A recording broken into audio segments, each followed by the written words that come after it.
ನಾನೊಂದು ಮನವಿ ಮಾಡ್ತೀನಿ. ನಾವು ಸಂವಿಧಾನ, ಅಂಬೇಡ್ಕರ್ ಸಮಾಜ ಈ ಮೂರು ವಿಚಾರ ಬಂದಾಗ ನಾವು ಪಕ್ಷಾತೀತವಾಗಿ ಇಡೀ ನಮ್ಮ ಸಮಾಜದವರೆಲ್ಲ ಒಂದಾಗಿ ಹೋರಾಟ ಮಾಡಬೇಕು. ಆ ಹೋರಾಟ ಮಾಡಿದಾಗಲೇ ನಮ್ಗೆ ಜಯ ಸಿಕ್ಕೋದು. ಅವ್ರ ಆ ಪಕ್ಷ ಈ ಪಕ್ಷನೆಲ್ಲ ಬಿಟ್ಬಿಡ್ಬೇಕು. ಮೊದಲು ನಮ್ಗೆ ಸಂವಿಧಾನ, ಅಂಬೇಡ್ಕರ್, ನಮ್ಮ ಸಮಾಜ. ಈಗ ಎಲ್ಲಾ ಕಡೆನೂ ದೌರ್ಜನ್ಯಗಳು ನಡೀತಾನೆ ಐತೆ ಅಂಬೇಡ್ಕರ್ ಭಾವಚಿತ್ರಗಳ ಮೇಲೆ. ಇಲ್ಲಿ ನಾವು ಎಲ್ಲ ಖಂಡಿಸ್ತಾನೆ ಇದ್ದೀವಿ. ನಾವೆಲ್ಲರೂ ಒಗ್ಗಟ್ಟಾಗಿ ಖಂಡಿಸ್ಬೇಕು. ನಮ್ಮ ಸಮಾಜದ ನೇತೃತ್ವನ ಮೈಸೂರು ಭಾಗದಲ್ಲಿ ಮಾಜಿ ಮೇಯರ್ ಆದಂತ ದಲಿತ ಮುಖಂಡರು ಅವರೇ ನೇತೃತ್ವ ವಹಿಸ್ಕೊಂಡು ಅವ್ರ ನೇತೃತ್ವದಲ್ಲೇ ನಾವು ಒಗ್ಗಟ್ಟಾಗಿ ಹೋಗೋಣ ಅಂತ ಎಲ್ಲರೂ ನಾನೊಂದು ಮನವಿ ಮಾಡ್ತೀನಿ. ನಾವು ಸಂವಿಧಾನ, ಅಂಬೇಡ್ಕರ್ ಸಮಾಜ ಈ ಮೂರು ವಿಚಾರ ಬಂದಾಗ ನಾವು ಪಕ್ಷಾತೀತವಾಗಿ ಇಡೀ ನಮ್ಮ ಸಮಾಜದವರೆಲ್ಲ ಒಂದಾಗಿ ಹೋರಾಟ ಮಾಡಬೇಕು. ಆ ಹೋರಾಟ ಮಾಡಿದಾಗಲೇ ನಮ್ಗೆ ಜಯ ಸಿಕ್ಕೋದು. ಅವ್ರ ಆ ಪಕ್ಷ ಈ ಪಕ್ಷನೆಲ್ಲ ಬಿಟ್ಬಿಡ್ಬೇಕು. ಮೊದಲು ನಮ್ಗೆ ಸಂವಿಧಾನ, ಅಂಬೇಡ್ಕರ್, ನಮ್ಮ ಸಮಾಜ.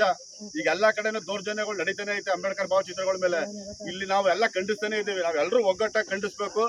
ನಮ್ಮ ಸಮಾಜದ ನೇತೃತ್ವನ ಮೈಸೂರು ಭಾಗದಲ್ಲಿ ಮಾಜಿ ಮೇಯರ್ ಆದಂತ ದಲಿತ ಮುಖಂಡರು ಅವರೇ ನೇತೃತ್ವ ವಹಿಸ್ಕೊಂಡು ಅವ್ರ ನೇತೃತ್ವದಲ್ಲೇ ನಾವು ಒಗ್ಗಟ್ಟಾಗಿ ಹೋಗೋಣ ಅಂತ ಎಲ್ಲರೂ ಇಷ್ಟಪಡ್ತಾರೆ.